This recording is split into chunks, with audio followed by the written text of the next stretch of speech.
I rented the planetarium for one show. The stars wouldn't lie for us. I didn't rent the planetarium because I love astronomy. I rented it because constellations are just sanctioned stories, and I needed to see whether ours still fit the shapes. I knew the night engineer, Dasha, from a fundraiser where I'd rewired a stubborn dimmer backstage and earned a favor that pretended not to be a favor. When I texted, she answered with a shrug emoji and the only rule institutions whisper after midnight. Keep it quiet, keep it brief, clean up the evidence that can be cleaned. At 11:40 p.m., she handed me a ring of keys and a paper cup of coffee that tasted like a bad decision trying to be useful. 45 minutes, she said, waving toward the domed theater. I'm running calibration files. Nobody will bother you if the door's locked. And if you're going to break a heart, at least point at a nebula while you do it. I wasn't planning to break anything. I wasn't planning to fix it either. I had a pocket full of quarters that I wasn't going to need, and a sentence I didn't want to say in any room that remembered the afternoon. At 11:52, my phone lit with a message I could recite from muscle memory. Debrief ran long, quick drink turned into a team toast, might crash at the office, don't wait up. I don't know why it still impressed me with its grammar. Lisa doesn't lie, she arranges. She manages donors and danishes and disasters with the same efficient mouth. For a year we'd been excellent at being reasonable. Our calendar behaved, the dishes didn't audition for metaphor, our bodies treated heat like a budget line. Then the ops lead showed up. The kind of man rooms obey without having to be told, with gaffer in his tote and patience in his shoulders. Tom. He stands the exact respectful step from married women that makes husbands feel extravagant for being suspicious. The dome seats are steep enough to make you confess in self-defense. I sat in the middle row, hands on my knees like a student waiting for the sky to begin. The Zeiss projector in the center looked like a tame sea urchin. The control panel screens showed a flat map of a sky that belonged to nobody. I killed the house lights, brought up a slow drift of summer stars, and waited for my pupils to make promises. They arrived at 12:08, the lobby door clicking open with the nervousness of a rumor becoming evidence.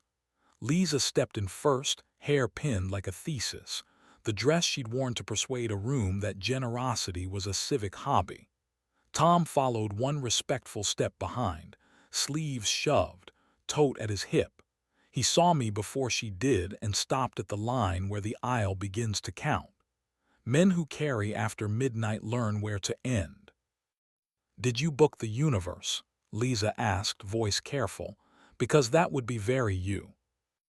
I booked a room for stories, I said. Sit. Don't lie to me beneath a sky that was invented specifically to catch lies. Tom stayed in the aisle like a pen balancing on a notebook. Need me? He asked her, not me. I need you exactly there, she said, and it was the kind of sentence that keeps cities functioning. Precise, unflattered, almost kind. He obeyed. Good men do. It makes everything harder and easier at once. I dimmed the dome to a twilight the city can't afford, scattered the Pleiades over us, and let the projection breathe. Lisa sank into a seat 2 down from me, then slid one closer like permission filing itself. Say it, I told her. In an elevator, she said, not bothering to let the dome forgive her. 2 weeks ago, between floors and nouns, I kissed him. It was quick and stupid and tasted like mint and rehearsal. He stepped back. He said my name like a lock. I hated him for being who I wanted him to be. I hated me for wanting to audition for someone else's lighting. The central projector whirred like a polite witness. I watched the artificial Milky Way make its long mistake over our heads and felt the familiar itch of the life I've almost been unfaithful to 100 tiny times. The hotel key I almost used, the late drive that turned into a longer one, The way adrenaline mispronounces your name until you believe it's right. Do you want me to hit him? I asked. Because anger sometimes shows up like a volunteer and you have to give it a polite job or it will steal the clipboard. I want you to choose me, she said. Not rescue, appetite. I leaned across the armrest and put 2 fingers on the inside of her wrist. Daylight legal, pulse as truth. It answered. Mine stood up straighter. The dome slid toward midnight like a stagehand who knows how a room breathes when nobody is watching. I turned the sky until Orion assembled his arrogant shoulders and pointed in a direction I was planning not to go. Invite me when you're interesting, I said. Not just when you're frightened you'll be easier to love in other lighting. I am inviting you, she said, and then softer now. I kissed her. Not apology. Jurisdiction. The dome swallowed the small sound she made and gave it back to us warmed by machinery and mercy. My hand found the back of her neck, thumb in the notch I keep for emergencies we're not supposed to call emergencies. She leaned into it like a citizen returning to a country that still recognizes her passport. My other hand slid down her side until the elastic said what laws say, and I stopped because limits are the only furniture worth owning at an hour like this. She smiled against my mouth like a woman who had decided not to be bored by her own life anymore. Tom kept his eyes on the lowest step of the aisle. If he listened, he translated it into language he could carry to the van at 9 without altering the weather. Do you still want to hit him? She asked into the small dark between our faces. I want to thank him for stepping back, I said, and I want to owe him nothing else. That I can live with, she said, and ridiculous necessary laughed. I rolled the projector to bring up a slow-motion meteor shower we couldn't have afforded as kids. Lisa watched the streaks with the same expression she uses on budgets that almost make sense. Tell me the worst thing you almost did, she said. I sat in a motel parking lot with a key I never used, I said. I stared at the number stamped into the brass until it looked like my name, and then I laughed myself back into the car. I wanted a story more than a life for 30 minutes, and then I realized the life was the only part worth being good at.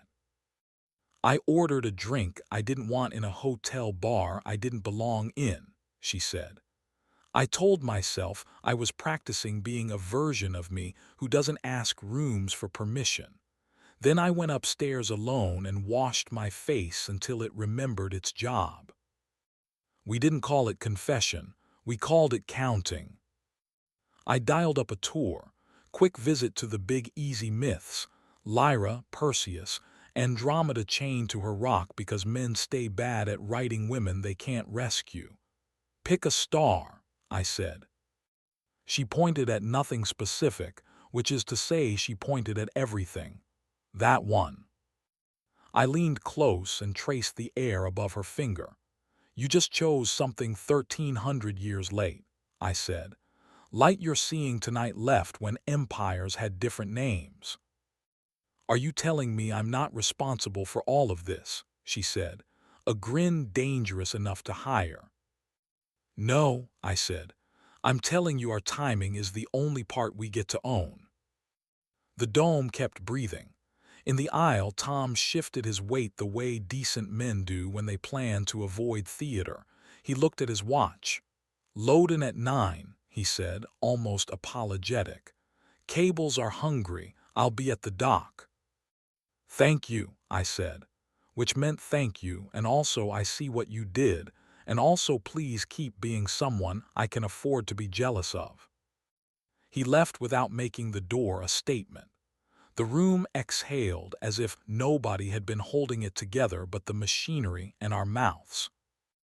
We moved seats, 2 kids at a matinee sneaking to the back row for reasons that have more to do with geometry than reputation.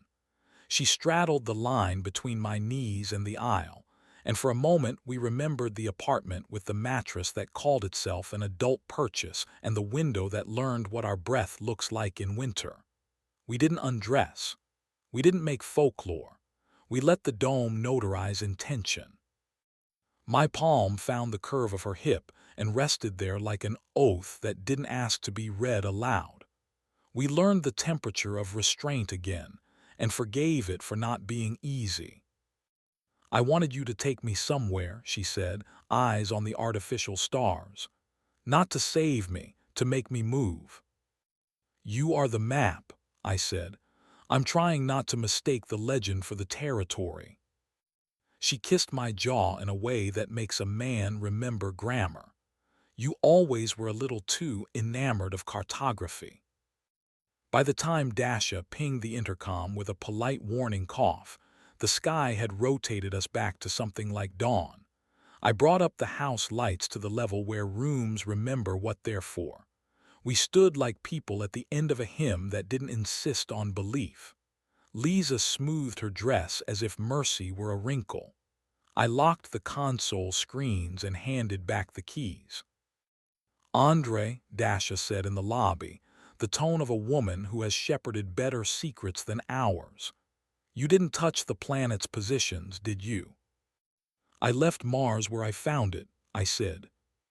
Shame, she said. He could use a nudge. We walked out into a city that had not yet decided what face to wear. The sky over the real river had no intention of imitating the dome for free. We stopped under the street lamp near the bike racks. She pressed 2 fingers to my wrist, daylight legal, and I admired the arrogance of our sudden belief in morning. At 9, the community center smelled like lemons trying to earn their keep. Tom was already there, quiet as good scaffolding, moving tables the way men do who were told early that they could be reliable and decided to make a living off the compliment. I handed him a coffee. Thank you for being the adult in the elevator, I said. Thank you for showing up where there was a door, he answered, not meeting my eyes because some sentences have better aim when they pretend not to. Lisa moved through the room with a clipboard and a mouth volunteers obey without punishing themselves. When she passed me, she brushed my wrist, public propriety, and the morning decided not to make us perform anything we couldn't afford. We didn't tell anyone about the dome.